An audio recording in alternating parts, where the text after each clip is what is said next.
Sweetheart! Bakit ba ang tagal mo dyan sa kwarto? Buksan mo nga tong pinto. Sandali lang, may ginagawa pa ako. Ano bang ginagawa mo dyan? May kukunin ako.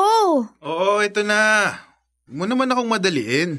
Kung hindi mo pa bubuksan tong pinto, sususian ko na. Ano bang ginawa mo? Bakit pawis na pawis ka? Namagana tong kamay ko kakakatok ko. Pasensya na. Masyado kasing makalat. Nilinis ko lang. Nilinis? Makalat? Ang alin? Kailangan pang ilak ang pinto. Ikaw ba may tinatago sa akin? Sweetheart, nakapagluto ka na ba? Pwede na ba tayong kumain? Nagugutom na ako. Oo, kakatapos ko lang magluto. Ikaw nang maghain. Sige. Excuse me. Ano kayong ginawa niya rito? Pawis na pawis. Di na ako tinanong. Weird.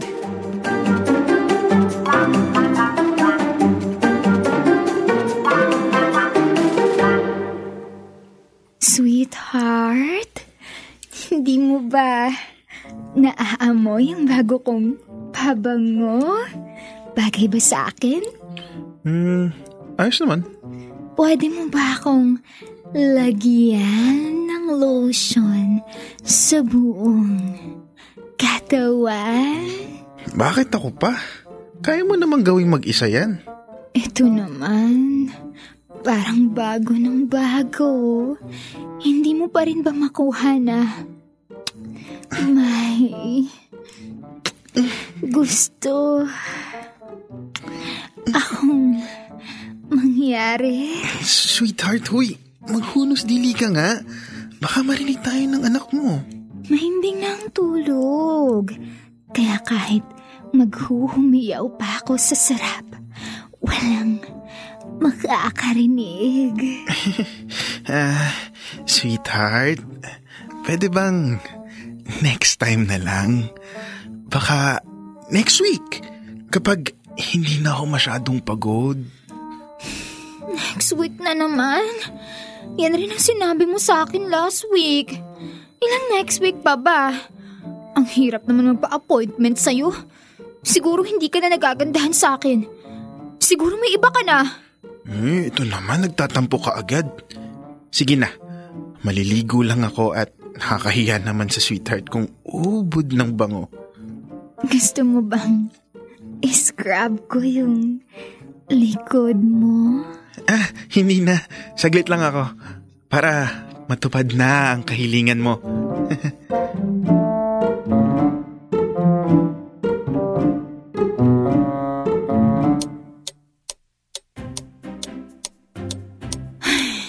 Parang ang tagal naman yata sa banyo.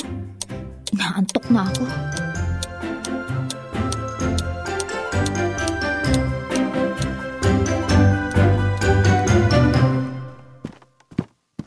Nasaan ang tatay mo? Oh, Ma'am! Good morning!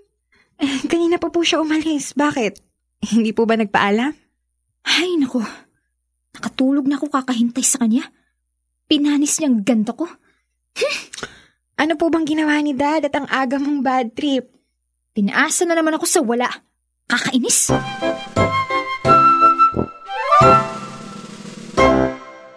Ginabi ka na naman ng uwi. Saan ka galing? Sa trabaho. Saan pa ba ako pupunta? Nag-OT lang ako. OT? Araw-araw. Hindi ko pa nakakalimutan yung ginawa mo sa akin nung nakaraang araw Pinaghintay mo ako sa wala. Tinatakasan mo ba ako? Ano ba namang tanong yan? Sweetheart, sorry na. Bakit naman kita tatakasan? Pagod lang ako. Ayoko naman na hindi maganda yung performance ko sa'yo, di ba? Pagod ka pala? Bakit panay ang OT mo? Baka naman may iba ka ng pinapasukan, kaya hindi mo na ako mapagsilbihan. Ano ba naman yung sinasabi mo? Yung iba nga umaangal na sa dalas. Ako? Umaangal na ako sa dalang. Dinadaan mo ako sa kaka next week. Sabihin mo nga sa akin, ano bang problema? Wala. Walang problema. Sorry na. Hindi na mauulit. Sweetheart, tumingin ka sa mga mata ko. Ikaw lang at walang iba. Promise, babawi ako. Oo na. Kumain ka na dyan. Sweetheart, bukas magde-date tayo. Totoo na ba yan? Baka mamaya, paasa ka na naman. Oo.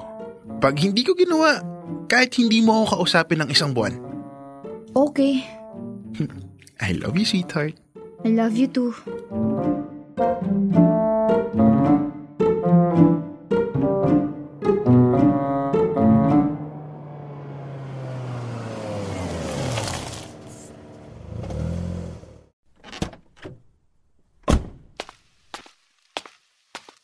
Ana, pakikuha nga ng damit ko sa kotse. Wait lang po, Dad. May ginagawa pa po. Mamaya mo na gawin yan. Sundin mo muna ang utos ko, dali na. Dad naman eh. Sige na nga. Kukunin ko na po.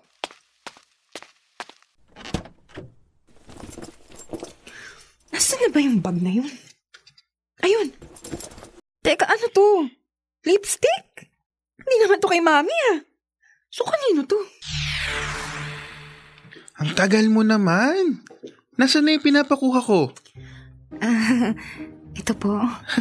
Ayos ka lang ba? Ba't parang nakakita ka ng multo dyan? Wala po yun. Wala po yun, Dad. Yung ginagawa ko lang yun kanina. May naisip lang ako. Siya nga pala. Aalis kami ng mami mo. May ipapabili ka ba? Wala na po, Dad. I-enjoy nyo na lang po yung date nyo. Sure ka? O sige. Sige, Dad. Oh, Ana. Anong ginawa mo dyan? Ba't di ka pa pumasok? Wala, Ma'am. Tara, pasok na tayo. Naku, excited na ako sa date namin ng daddy mo. At last, natupad na rin ang matagal nang napupurnadang ganap namin. Congrats, Ma'am. This is it!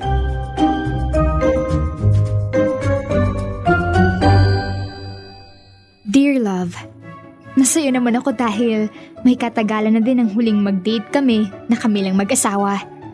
Masaya kaming kumain sa labas, nanood ng sine at nagkwentuhan.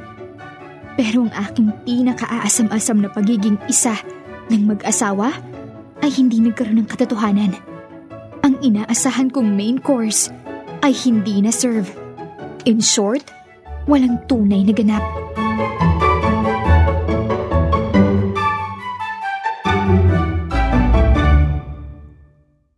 Naalis na ako. Pakisara na lang ng gate. Saan naman ang punta mo? Gabi na. Kina Marlo, may lakad kami. Ganun ba? Ingat ka. Okay. Huwag niyo na ako hintayin para hindi kayo mapuyat. I love you. I love you too. Ana, halika nga.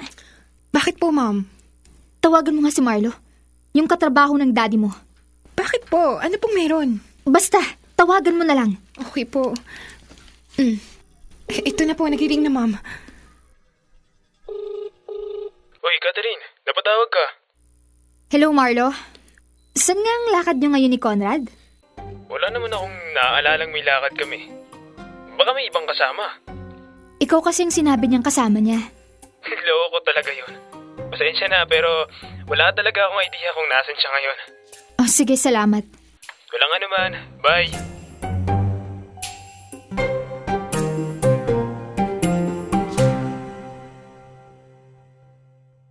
Sweetheart, I'm home. Oh, anong nangyari? Bakit ganyan ang mukha mo?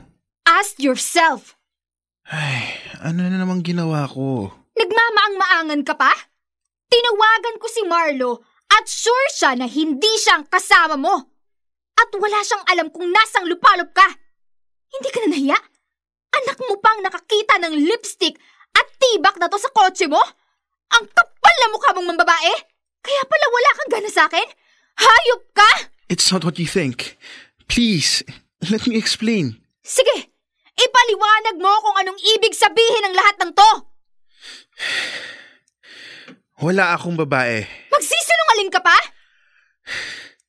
Wala akong babae. Dahil ayoko ng babae. Kasi isa akong binabae. You're joking, right? Ito ang totoong ako. Matagal ko nang gustong kumawala pero nahihiya akong aminin sa'yo. Lalo pa sa anak natin. Yung totoo. Hindi ako tulad ng inaakala nyo. Pero kahit ganito ako, minsan, hindi sumagi sa isip ko na ipagpalit ka at ang lokohin ka. Pero itong pagpapanggap mo na isa kang lalaki, sa napakatagal na panahon, hindi pa ba ito panluloko?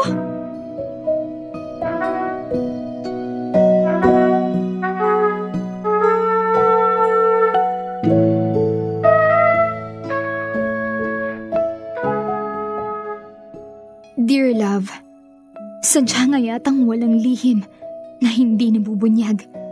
Sa tinagal-tagal ng aming pagsasama ng aking asawang si Conrad, ay hindi ko siya nakakitaan na kakayanin niya akong pagtaksilan. Kaya laking gulat ko nang tumambad na sa akin ang katotohanan ng kanyang pagkatao. Hindi ko mapaniwalaan noong una. Napakaraming tanong. Bakit? Kailan? Paano? Pero nangibabaw ang pagmamahal, ang pagpapatawad at ang pagtanggap. Ang sexualidad ay hindi dapat na ikahiya. Bagkus ito ay dapat na igalang at pangalagaan. Mahal namin ang isa't isa, lalo na ang binuo naming pamilya.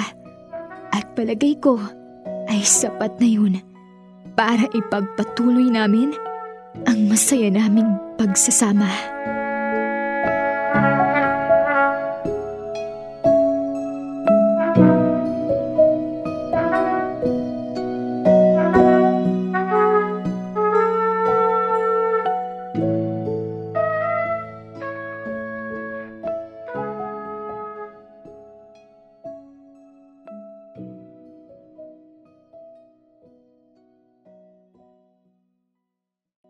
Kailangan pa bang i-memorize yan?